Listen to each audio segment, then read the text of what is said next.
नमस्कार दोस्तों, 13 फरवरी 2024 को एक बार फिर से एक राष्ट्रव्यापी किसान आंदोलन होता है, जब विशेष रूप से पंजाब, हरियाणा और चंडीगढ़ के किसान सरकार के खिलाफ दिल्ली चलो आंदोलन शुरू करते हैं। आंदोलन को रोकने के लिए सरकार द्वारा जगह जगह पर दिल्ली से लगे इलाकों में बैरिकेडिंग की जाती है और किसानों को रोकने का प्रयास किया जाता है। तो आइए जानते हैं वह कौन सी वजह है जिसके कारण किसान बार बार मोदी गवर्नमेंट के खिलाफ प्रदर्शन कर रहे हैं। उनकी ऐसी कौन सी मांगे हैं जो सरकार पूरा नहीं करना चाहती।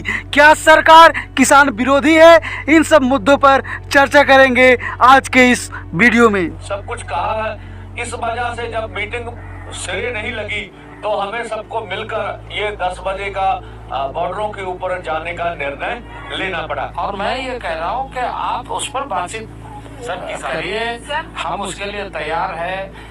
कल भी, उसके पहले भी 2 बार हमारी बैठक हो चुकी है और हमने पूरे सकारात्मक तरीके से चीजों को लिया।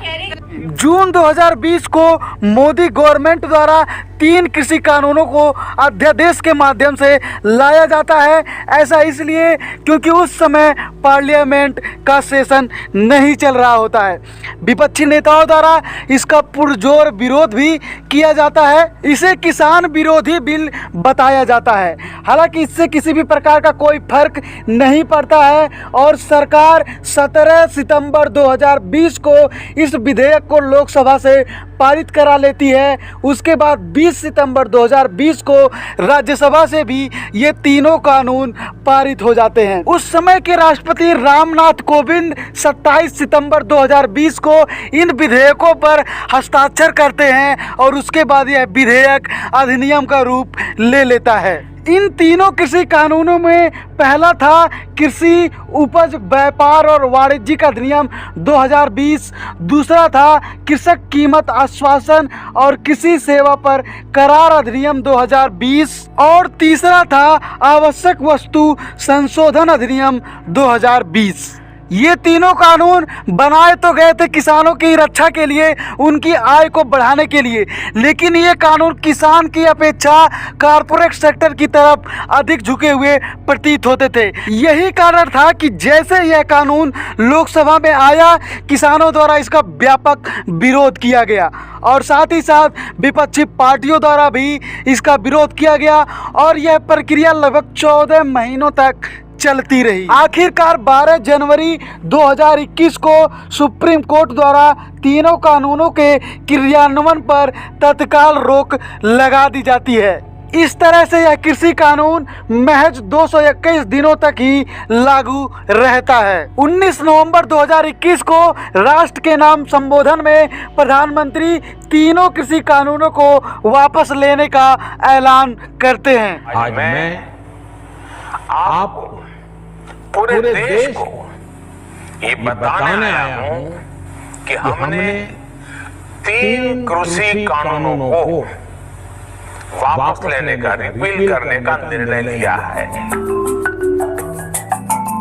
इस तरह से ये तीनों काले कानून खत्म कर दिए जाते हैं और किसानों को यह भरोसा दिलाया जाता है कि आने वाले टाइम में उनसे चर्चा करके एक कमेटी गठित करके उनके हिसाब से कानून बनाए जाएंगे और सरकार द्वारा एमएसपी यानी न्यूनतम समर्थन मूल्य पर भी कानून बनाने के लिए आश्वासन दिया जाता है। और 2021 से 2024 लगभग 2 साल तक सरकार और किसान के बीच द्विपक्षीय वार्ता होती है और लेकिन एमएसपी कानून नहीं बनाया जाता। यही कारण है कि एक बार फिर से मोदी गवर्नमेंट को जनरल इलेक्शन से महज कुछ महीने पहले ही किसान के आंदोलन का सामना करना पड़ रहा है। एक तरफ जहां मोदी गवर्नमेंट किसानों के नेता चौधरी चरण सिंह और भारत में हरित क्रांति को लाने वाले एमएस स्वामीनाथन को भारत के सर्वश्रेष्ठ पुरस्कार भारत रत्न से नवाजती है, तो दूसरी तरफ एमएस स्वामीनाथन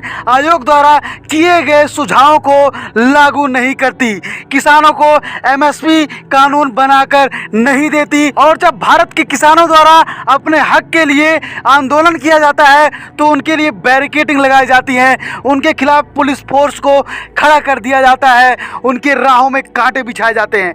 इस तरह से सरकार का यह दोहरा चरित्र, ऐसा लगता है कि यह सरकार किसान विरोधी कहीं ना कहीं हो रही है। अगर सरकार चौधरी चरण सिंह और एमएस स्वामीनाथन को सच्चे अर्थों में श्रद्धांजलि देना चाहती है तो उन्हें एमएस स्वामीनाथन द्वारा सुझाए गए बातों को जरूर इम्प्लीमेंट करना चाहिए। आज की इस वीडियो में इतना ही। धन्यवाद दोस्तों।